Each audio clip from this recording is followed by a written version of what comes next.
mga naririnig ako na negative feedback about the movies, pero Yung fact na nagalit na yung apo ni Quezon, medyo dissatisfied ako yung sa unit. Finally, palabas na ang pelikulang Quezon sa mga sinihan nationwide. Kaya naman samot-sari ang mga naging reaksyon ng mga nanood ng pelikula nito. Ang pagkabayani, it's all about perception. And of course, we didn't miss the opportunity to watch the movie Quezon. Chameleon pala, ha? In this episode, we will be sharing with you our takeaway to this movie. Promise, I'll try not to spoil you in this episode.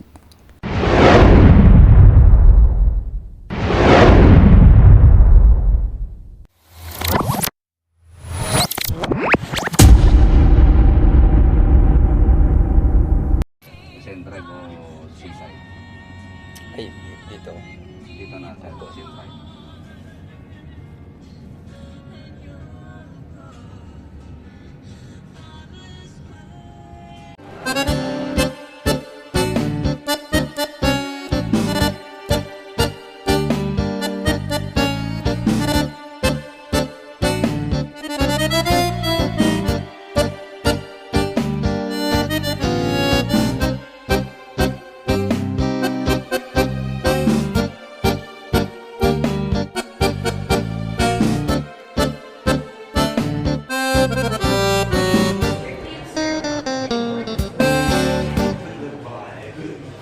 Kindly bring your trash with you. Ginagawa nila ay para sa iyong kapakanan. Sa kabila ng Matatapataan ko ba itong aking? O kaya ang aking malapitalin? Yakit ko'y hali-hali ko'y sinong matalis lang ko'y yakit ko'y hali-hali ko'y sinong matalis lang ko'y yakit ko'y hali-hali ko'y sinong matalis lang ko'y yakit ko'y hali-hali ko'y sinong matalis lang.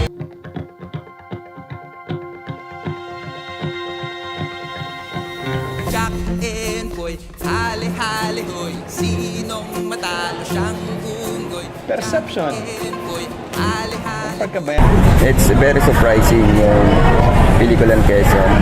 I didn't expect yung naging plot ng story, na ganun pala yung naging takbo ng storya. I don't want to spoil yung movie kasi sobrang ganda ng storya. I can say that must-watch movie siya.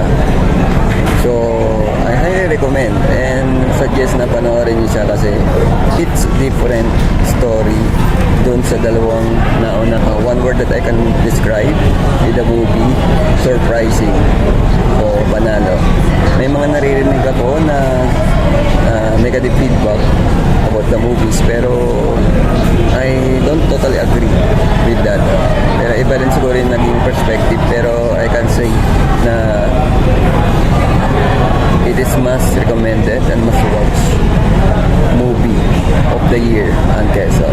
I do expect more sa TBA Studios and I believe na there's something that we are looking forward sa mga susunod na ipoproduce nila ulit. Okay, so Perception. first of all, ang reaction ko sa Quezon maganda, mahusay yung pagkakagawa niya. And then at the same time, pinakita talaga yung human side talaga ni Quezon. Yung intention niya is, to advocate for independence, to lobby for independence. However, in lobbying for independence, he wanted to accumulate power and dahil doon, syempre, kailangan niyang tirahin ng dapat niyang tirahin. Osmeña, Aguinaldo, lahat ng mga nakikita niyang babaliktad sa kanya or magiging hadlang sa kanyang pangarap ay either sisiraan, isa-sideline, or parang imamanipulate niya para siya pa rin ang bida sa huli. So, well, that's Quezon eh. And the mere fact na nagalit na yung yung apo ni Quezon, compared to Aguinaldo, to Luna, and other heroes, parang hindi matanggap ng mga ilang kamag-anak na there's a negative side of their lolo. Hindi naman mawatatanggal yung legacy ni Quezon sa kasaysayan natin. However, let's remember na what happened during the time of Quezon is still reflective of what's happening today sa sitwasyon natin sa bayan natin. Na kung saan mga politiko, syempre, para tayong kulangot na pinabibilog nila, sabi nga ni Osmeña, use Osmeña's words in the movie, na pinapabilib natin sila na tayo ay kailangan ng isang tagapagligtas or need someone to save us. Well, that's the problem with us Filipinos. We always tend to look as saviors. Lagi tayong naghahanap ng magliligtas sa atin and stuff. Pero at the end of the day, sa atin pa rin naman ang tayo pa rin ang may boses, tayo pa rin ang may karapatan, tayo pa rin ang may power para baguhin ang ating bansa. It's time for us to be empowered na mamili tayo ng mga susunod na leader natin sa ating bayan na alam nating makakapagbigay ng maayos na serbisyo. Hindi para dalhin yung sarili nilang pangalan o interest, kundi yung genuine interest para sa bayan. At yun nga, sabi nga natin, ang kailangan talagang mabuo ng isang bansang ito ay yung kanyang pagmamahal sa kanyang bayan. Kasi kung mahal niya ang kanyang bayan, gagawin niya lahat, gagawin ang best niya para mas mapabuti ito. At isa doon ay yung pagpili ng ating mga susunod na leaders. Kaya medyo 4, around 4 kasi medyo dissatisfied ako yung sa uniforms ng PPP Tagulan. Hindi siya gano'ng ka-accurate. Pangalawa, yung napansin ko, yung medyo parang medyo may mga tanong pang naiwan.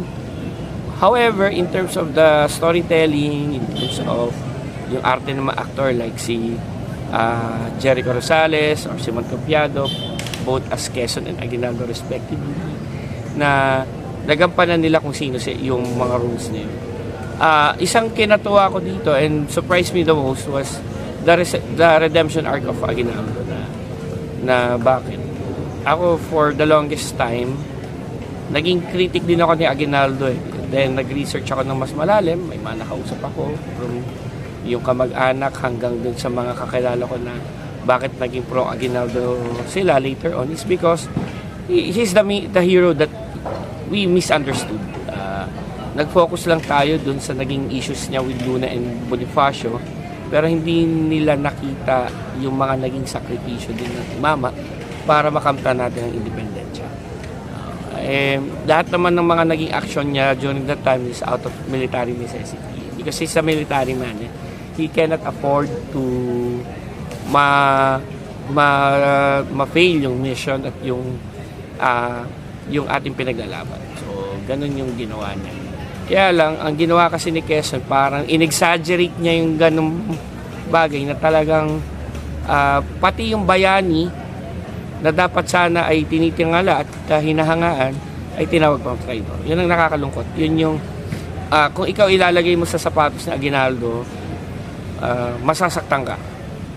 Dahil namatay yung kapatid mo, namatay yung anak mo, nawalan ka ng ari-arian para lang ipagtanggol ang inang bayan, and yet ganun ang tatawagin ng tao. So, masakit para sa kanya. But he's being a gentleman through and through. Hindi siya bumaba sa level ni Quezon na talagang tinira siya. Si Osmeña is one of the unlikely heroes in this story because he's very patient with Quezon .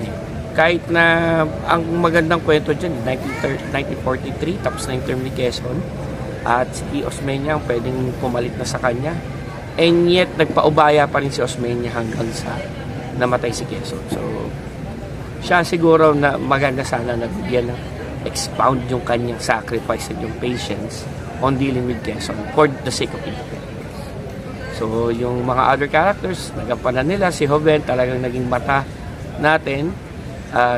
Yung fictional character siya, pero naging mata siya ng audience, naging boses siya ng audience na yung kung ano yung tanong natin, tanong din niya sa mga eksena. So, yun lang po. Must watch ba ang moving Quezon? Yeah, much watch. Kasi sometimes we need to learn from history. Kaya hindi tayo natututo kasi hindi natin inaalam yung nakaraan natin. Nalaman natin yung nakaraan natin, sa puso natin, kailangan may matutunan tayo. Kaya tayo nag-aaral ng kasaysayan, hindi dahil nerds or ano lang tayo, hindi, ano yan it's a lesson.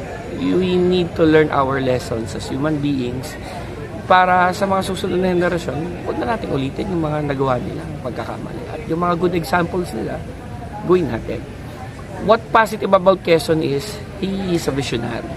So marami siyang pangarap para sa Pilipinas. So dapat ganun din tayo Dapat matuto tayong mangarap para sa bayan natin, hindi para sa sarili natin. Hindi yung para, gusto ko lang umalis sa bansang to, punyeta. Pero mali It's a call to action for us na mangarap tayo para sa bayan natin. Look at South Korea, look at Japan. Lahat sila devastated din during the war, pero nasaan na sila ngayon? Kasi bakit? Simple lang. Mahal nila yung bayan nila. Kilala nila kung sino sila, mahal nila yung bayan nila. In that sense, they will look for ways how to make it work and how to make it strong. So, inaanyayahan namin kayong manood. So, actually, more than expected, natuwa din yung wife ko nung nilibre ko siya sa sine. Hindi dahil sa nilibre ko siya, kundi naging very interesting sa kanya yung kwento. And I hope na sa panonood ng Quezon, marami din lalo pang magiging interest sa kwento ng ating kasaysayan. So, yun lang po. Maraming perception. So, I can say that it was so surprising for me kasi nga, ang daming mga nangyaring twist.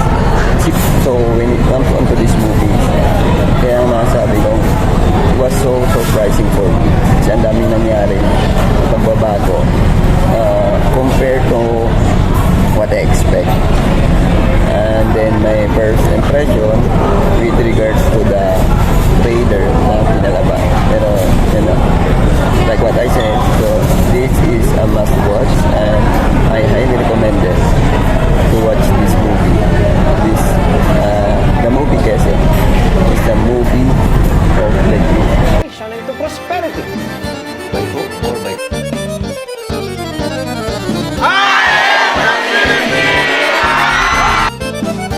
If you love to show support with me, you can simply send me a super thanks to this video. By clicking the thanks button under my video, there are multiple price points that each have their own special one-time animation. As an added bonus, you will get a post a distinct colorful comment in my video's comment section. After selecting your preferred price, just click buy and send. It will direct you to add your preferred payment method. And you're done. And before you do that, please subscribe first and hit the notification bell and choose all and you'll get notified. You're now subscribed to my channel.